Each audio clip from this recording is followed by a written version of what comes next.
हाँ तो चलो यार शुरू करते हैं। आज का अपना क्वेश्चन है maximum sum path in a matrix. बहुत फेमस क्वेश्चन है और कई इंटरव्यू में पूछा भी जाता है। ठीक है, तो प्रॉब्लम समझ लेते हैं कि प्रॉब्लम क्या कहती है। प्रॉब्लम ये कहती है तुम फर्स्ट रो में किसी भी किसी भी एलिमेंट को पिक कर लो। लेट से तुमने 2 को पिक कर लिया। अब तुम अगर आई कॉमा जे पे खड़े हो तो तुम्हारे पास 3 ऑप्शन है जाने के कि अगली रो में तो जाना ही है, या तो कॉलम में एक पीछे चले जाओ, या तो स्ट्रेट फॉरवर्ड नीचे चले जाओ। मतलब अगली रो में चले जाओ कॉलम सेम रख के। ठीक है, या तुम क्या करो, या तुम राइट में चले जाओ। ठीक है, तुम्हारे पास ये ऑप्शन है। ठीक है, अगर तुम आई जे पे खड़े हो और तुम इन तीनों में से किसी पे भी तब जा सकते हो जब वैलिड हो। लेट से तुम मान लो 3 पे खड़े हो, तो तुम्हारे पास ऑप्शन है 8 पे जाने का, 7 पे जाने का। ठीक है, इधर जाने का ऑप्शन है ही नहीं क्योंकि ये प्रेजेंट ही नहीं है, तो तुम्हारे पास सिर्फ 2 ऑप्शन है। अगर तुम 2 पे खड़े हो तो तुम्हारे पास 3 ऑप्शन है, 9 पे, 8 पे और 7 पे। ठीक है, तो तुम्हें क्या करना है, तो तुम्हारा पाथ कुछ ऐसा दिखता होगा। तुम्हारा पाथ कुछ कैसा दिखता होगा, तुम्हारा पाथ दिखता होगा कुछ ऐसा।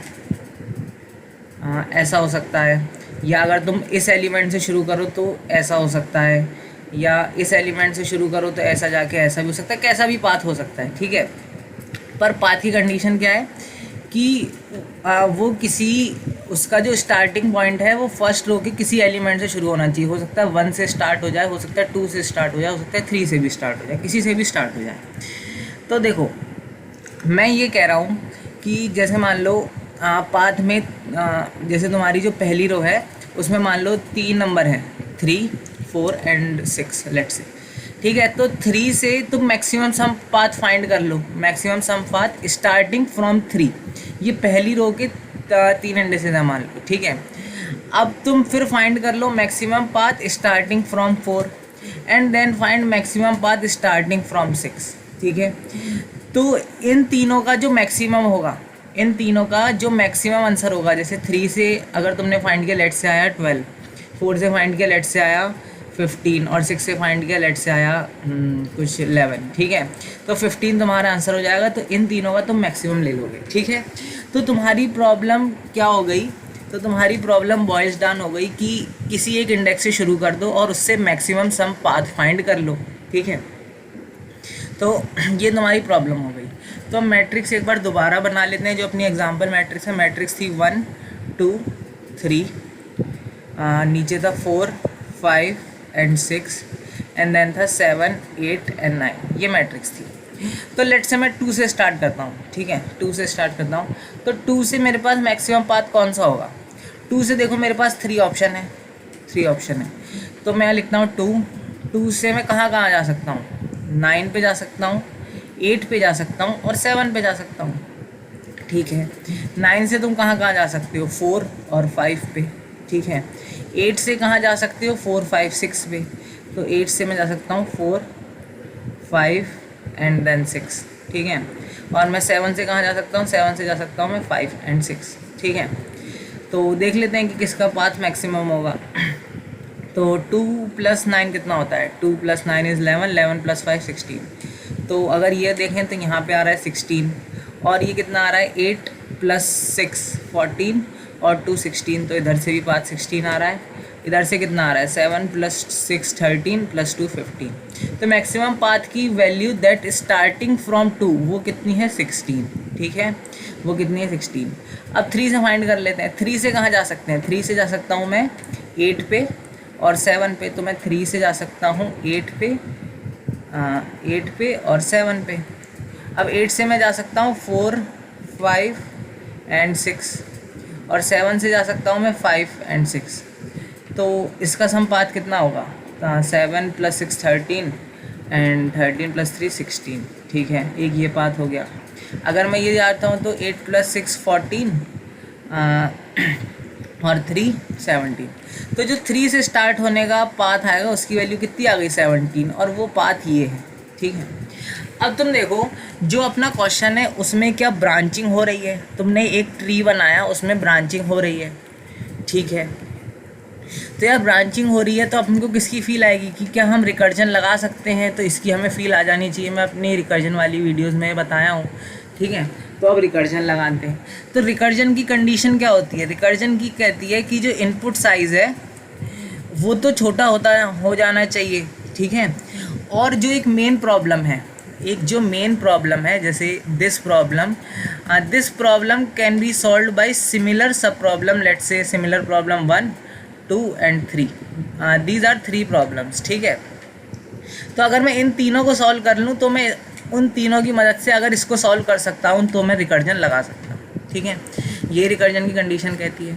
अब देखो, जब मैं 2 से चला, ठीक है, तो 2 से चला तो मैं ये कह रहा हूँ कि तुम 9 से मैक्सिमम पाथ फाइंड कर लो, 8 से मैक्सिमम पाथ फाइंड कर लो, 7 से मैक्सिमम पाथ फाइंड कर लो, ठीक है।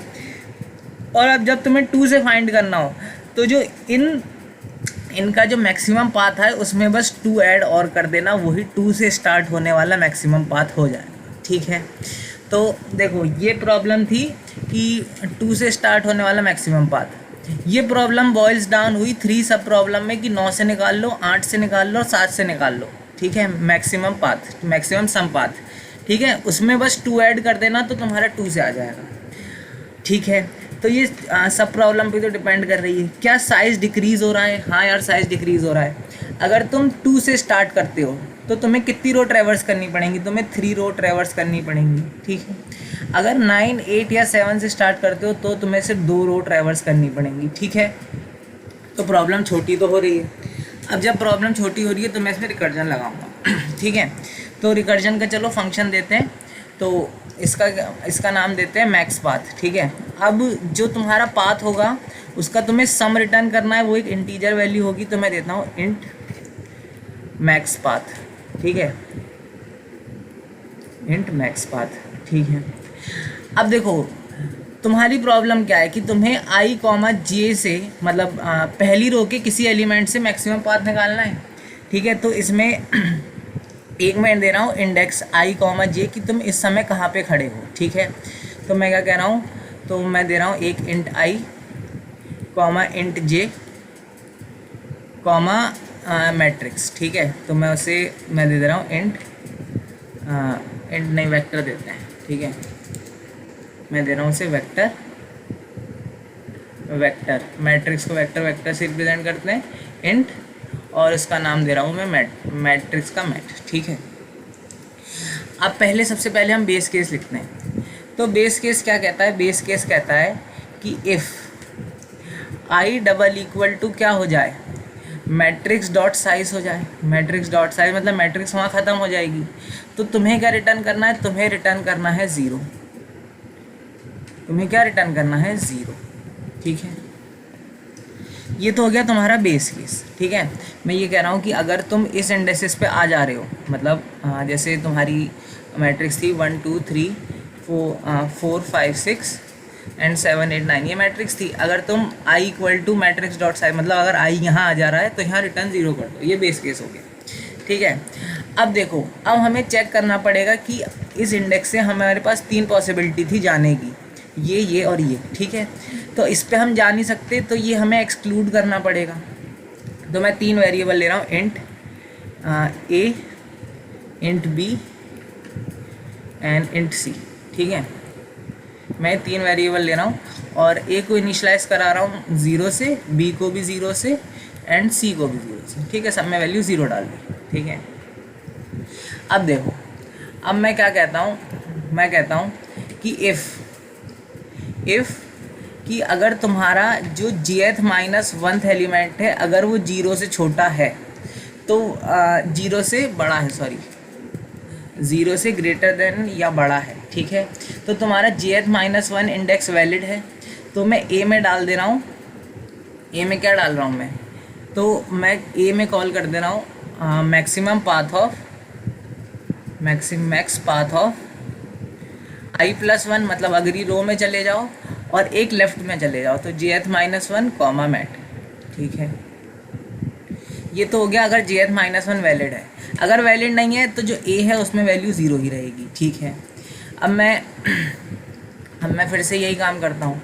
अब मैं jth प्लस 1 के लिए देखता हूँ, ठीक है। तो मैं कहता हूँ if j plus 1 is greater than equal to 0, if j plus one is lesser than matrix zero dot size, matrix zero dot size मतलब अगर कॉलम के साइज से छोटा है, ठीक है, तो जे एच प्लस वन एक वैलिड है, तो बी में डाल दे रहा हूँ मैं maximum path of i plus one comma j plus one comma mat. ठीक है साहब, ये हो गया। अगर अब जे वैलिड है, अब आई कॉमा जे वैलिड है, तो आई प्लस वन कॉमा जे भी वैलिड होगा, क्योंकि मैं जस्ट नीचे ही जा रहा हूँ। ठीक है, हो सकता है i h plus one last row हो, तो वो बेस केस से यहाँ पे चेक हो, वो बेस केस हैंडल यहाँ कर लेगा। ठीक है, तो उसके लिए मुझे कोई ज़रूरत नहीं है, तो मैं सी को इनिशलाइज करा देता हूँ max path of i comma i plus one comma j comma mat. ठीक है साहब, ये हो गया। ठीक है, अब जो मेरी आई कॉमा जे का आंसर होगा वो इन तीनों पे डिपेंड करेगा, आई प्लस जे माइनस वन, जे प्लस वन और जे पे। तो मैं क्या करता हूँ, इन सब का मैक्सिमम ले लेता हूँ। तो मैं ले लेता हूँ max of a comma max of b comma c. मैं इन तीनों का मैक्स निकाल लेता हूँ। ठीक है, मैक्स निकाल लिया, और उसके बाद मैं क्या करता हूँ, मैं आईएथ कॉमा जे पे था, तो वो वैल्यू यहाँ मैं ऐड कर देता हूँ। तो मैं कर देता हूँ मैट्रिक्स ऑफ आई कॉमा जे एथ जो वैल्यू है उसको मैं ऐड कर देता हूँ, और इसको मैं रिटर्न करा दूँगा। ठीक है, इसको मैं रिटर्न करा दूँगा। ये मेरा रिकर्सिव कोड हो गया।